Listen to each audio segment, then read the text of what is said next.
الآثار الإسلامية لما بنروح نزور مكان أثري ونلاقي فيه خط عربي ونلاقي الخط مكتوب بشكل جميل، أول حاجة بنقولها الله، الخط حلو أوي. احنا عندنا فن الخط العربي، لكن للأسف قليلين اللي مهتمين بيه. احنا عايزين يبقى فيه اهتمام بالخط العربي، واطفالنا يبقى خطهم كويس ويجيدوا الخط ويبقى خطهم شكله حلو، حتى هما بيكتبوا يبقى خطهم حلو.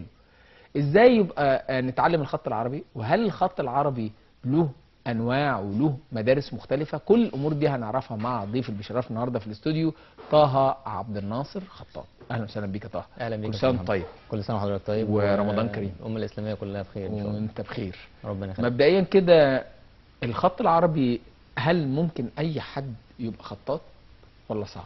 هو ممكن اي حد يتعلم الخط اه ويجود ويحسن من خطه، انما يبقى خطاط كمحترف ده ترجع للشخص نفسه.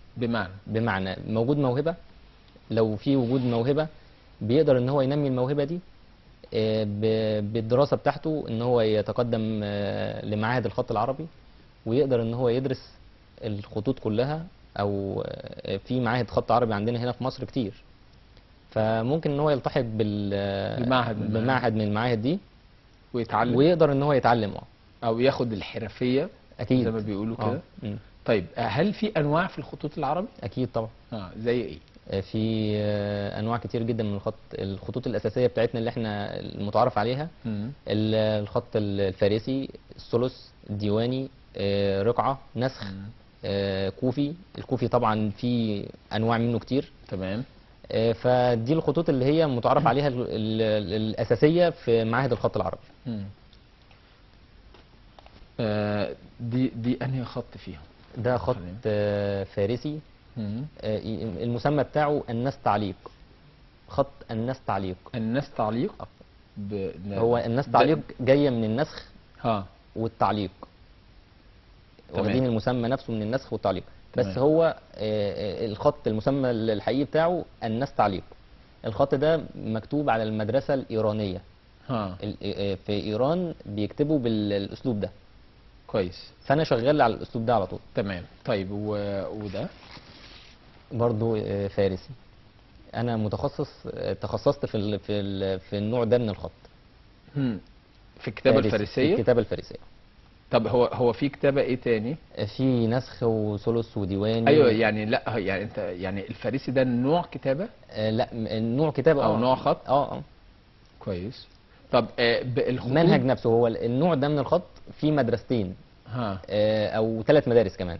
تمام. الفارسيه والتركيه والمصريه. كويس. الفارسيه والتركيه والمصريه طبعا. طب انت ايه اللي خلاك تميل الى الفارسيه اكتر؟ لان هم دول اللي مؤسسين الخط ده. يعني الايرانيين شطار جدا في هذا النوع من الخط. تمام. ده برضو ومن نعمره وننكسه في الخلق. ده برضو فارسي. كويس.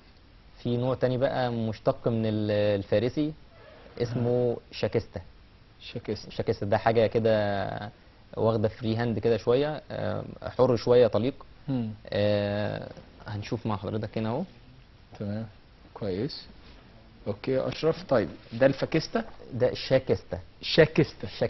اوكي. الشاكستا ده متاخد من النوع اللي هو الناس تعليق اللي هو الفارسي. والديواني. كويس. في انسيابيه في الحروف بتاعته. هل بتبقى طريقه كتابه الحرف هي اللي بتحدد طبيعه المدرسه؟ اكيد طبعا. هي كل مدرسه ولها طبيعه الحرف بتاعها. كويس. طيب هل ممكن اطفالنا يتعلموا الخطوط دي؟ هو اطفالنا ممكن يتعلموا ويجودوا ويحسنوا خطهم في الخطوط السهله بتاعتنا اللي كويس. هي النسخ والرقعه. ده المطالب لينا، اللي هو مثلا هيبقى داخل الامتحان. لو بنتكلم على الاطفال مثلا في الامتحانات، تمام، داخلين الامتحان يبقى الخط سريع بالنسبه للرقعه والنسخ برضه. كويس. طب احنا المفروض هنطبق مع بعض النهارده صح؟ تمام ان شاء الله. طيب انا بس شايف الاقلام اللي بتكتبوا بيها. انا بس اتفضل حضرتك كده. دي خوصه، كله خوص. كله. استاذنك نجيبهم كلهم. هو طبعا المجال ده فيه حاجات اشرف ماشي تمام. طبعا في انواع كتير جدا من البسط، ده اسمه بسط.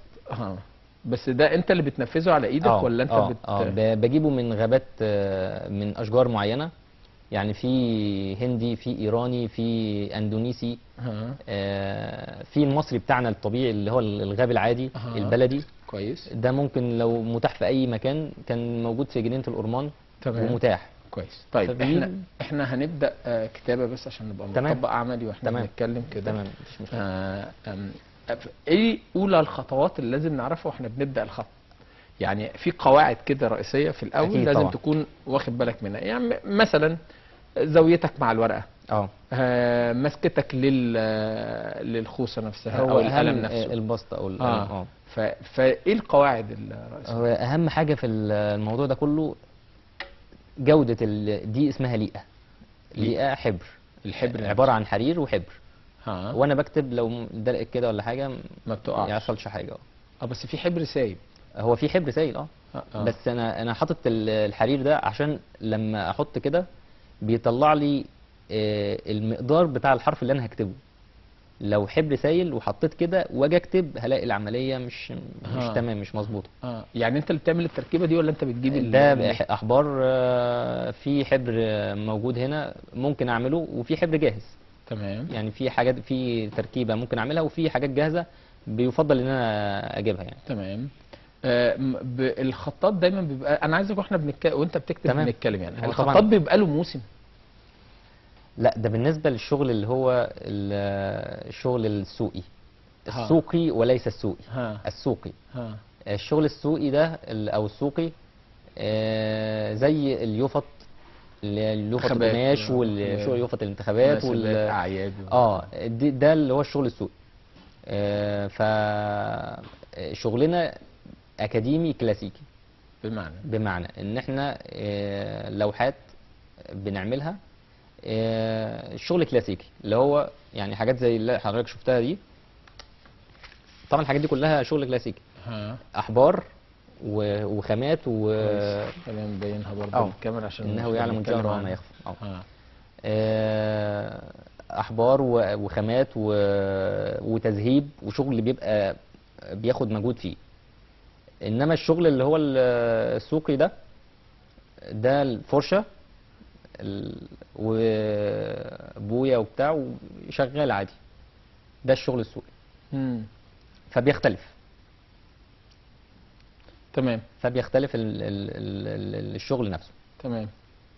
كويس. طيب هنا يعني ده برضو بيبقى محتاج حرفيه. اكيد طبعا. كويس. طيب احنا هنكتب ايه؟ زي ما حضرتك عايز، عشان انت لما بتندمج في الكلام بتنسى الكتاب، فانا كنا عايزين نكتب واحنا بنتكلم يعني. طبعا مفيش احسن من البسمله يعني. نبدا بالبسمله. بسم الله الرحمن الرحيم. برضو بنفس نوع الخط اللي انا شغال بيه. اوكي.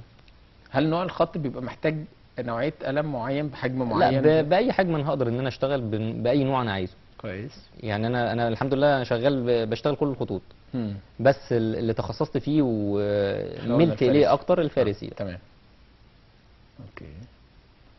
بسم الله.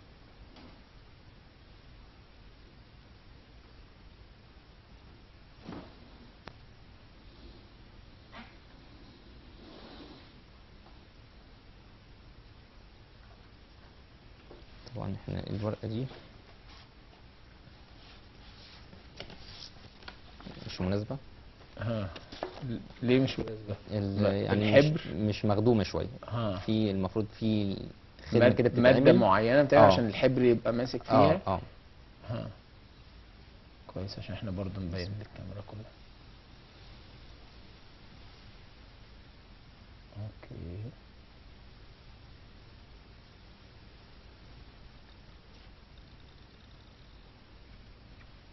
احنا ممكن نستخدم كذا قلم مع بعض؟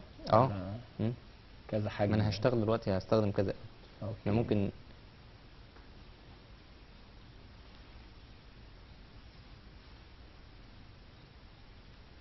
ده الابتكار في الجماعه الايرانيين. بيشتغلوا زي ما القلم بيشتغل معاهم. تمام.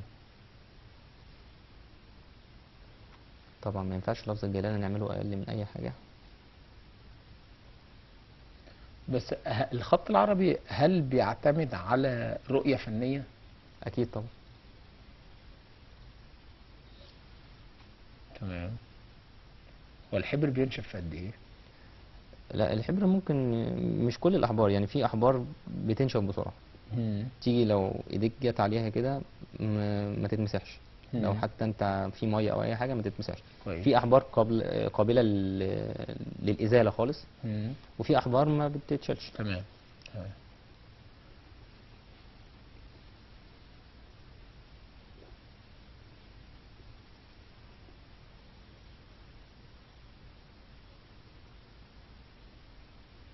حجم الحرف بيتحدد على اي اساس؟ في نسبه وتناسب. تمام. تقديريه يعني. حجم الحرف مقدار النقطه بحجم القلم. لا مش فاهم يعني. مش فاهم. هنمثل قبل ما نخلص الايه البسمله. ماشي. الالف في الفارسي الناس تعليق. انا عايز اعمل له ميزان. هوزنه ازاي؟ بنسبه، انا قلت لحضرتك الميزان بتاعي النقطه دي. كويس. ده شكل النقطه في الايه في الخط ده. تمام. ميزان الحرف بتاعي 3 نقط في حرف الالف. كويس. طبعا بيختلف بقى في بقيه الحروف. في بقيه الحروف. اتجاهه ده جهه اليمين. ده الاساس العلمي. ده الاساس العلمي الخط وكتابته. تمام. ده الميزان الصح المظبوط بتاعه. اوكي. ماشي. اتجاهه مايل ناحيه اليمين. تمام. كل حرف بقى ليه حدوته. كل حرف وليه حدوته تانية. وليه قواعد. كل حرف له قواعده وله الميزان بتاعه. كويس. بس ختام الحرف، يعني مثلا انت بتكتب دلوقتي الرحمن. اخر الميم تخنت كده وبعد كده نزلت برفيع. هو ده جمال الحرف نفسه. اوكي. ده جمال الحرف ان هو الخط نفسه فيه الرفيع والتخين، فبيبين لك جمال الحرف. تمام. طبعا في رتوش احنا بنعملها، يعني في حته زي ده هنا مثلا المفروض ان احنا ايه بنشيلها، وفي رتوش بتتعمل.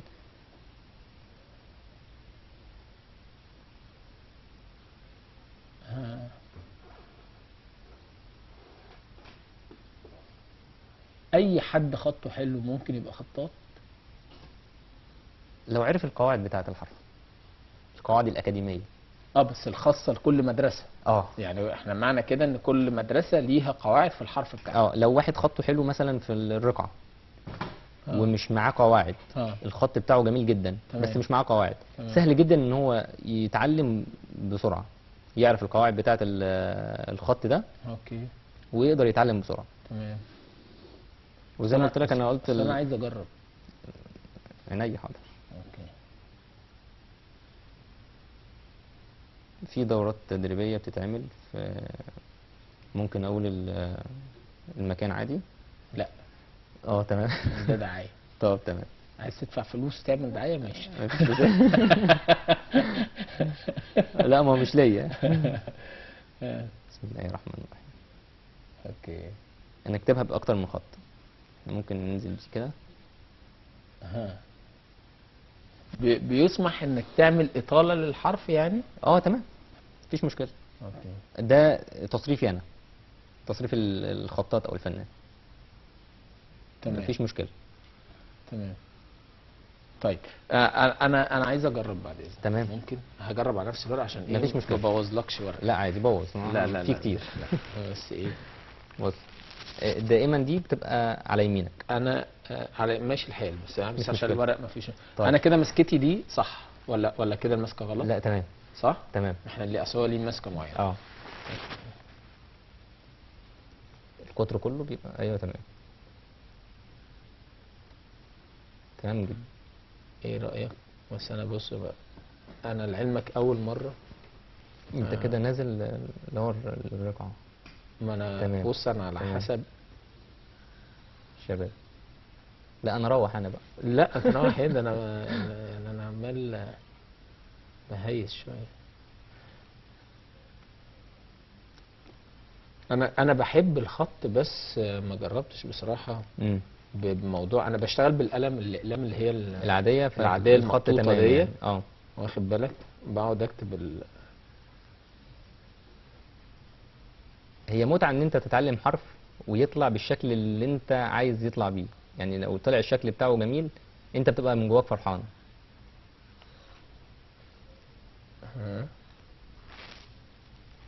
ما عشان كده انا سؤالي ليك وانا بقول لك هل اي حد خطه حلو ممكن يبقى خطاط ولا لا؟ تمام، ده اللي انا سالته لك. تمام. تمام ماشي. لا يجي على فكره، انت مسكتك للقلم لا اصل انا بحب الخط من زمان. انا بحب الخط من زمان، بس هي دي النقطه. ايه رايك يا اشرف؟ اكتب اخراج اشرف جمجوم كمان. بس زي ما قلنا هي بيبقى لها، انت عارف بقى، انت بتتزنق، وهي الفرق اللي ما بين المحترف والهاوي. على فكره الاتراك بيعملوا نفس النهايه اللي انت عملتها دي. لا يا شيخ. والله. لا والله. في الخط اسمه الثلث. خط اسمه الثلث. هي جايه معايا في هي جت كده تلقائي يعني. لا بس ايه رايك بجد؟ ما شاء الله انا هروح شكل كده. لا في فرق كبير ما بين حد بيبقى محترف وحد هاوي. انا في ممكن يكون الخط بس القواعد مش عندي زي ما انت ما قلت، في قواعد للحروف، واكيد خبرتك مسكتك للخوصه نفسها او البسط او القلم. اي واحد زي ما قلنا ان خطه كويس يعرف القواعد فيكتب صح. اكيد طبعا. ياخد وقت قد ايه؟ ياخد وقت قد ايه؟ المعاهد عامه، معاهد الخط العربي في مصر هنا 4 سنين. دي دبلومه، دي دراسه 4 سنين. انا بتكلم ان هو ككتابه بقى، ككتابه او حاجه مثلا بشكل واحد هاوي وعايز بعيدا عن الاكاديمي. هو هيدرس برضو اكاديمي كويس، يعني ممكن معاك من 3 شهور ل6 شهور، ويبقى بيكتب كويس جدا ويبقى عارف تفاصيل الحرف. بس ملازمه الكتابه دايما. طيب. ان هو يكتب ويداوم على الكتابه دي. جميل. السؤال بقى اللي بيشغلني انا شخصيا هو الخط العربي المكثف. سيدنا علي بن ابي طالب قال مقوله جميله جدا، اللي هو عليكم بحسن الخط فانه من مفاتيح الرزق.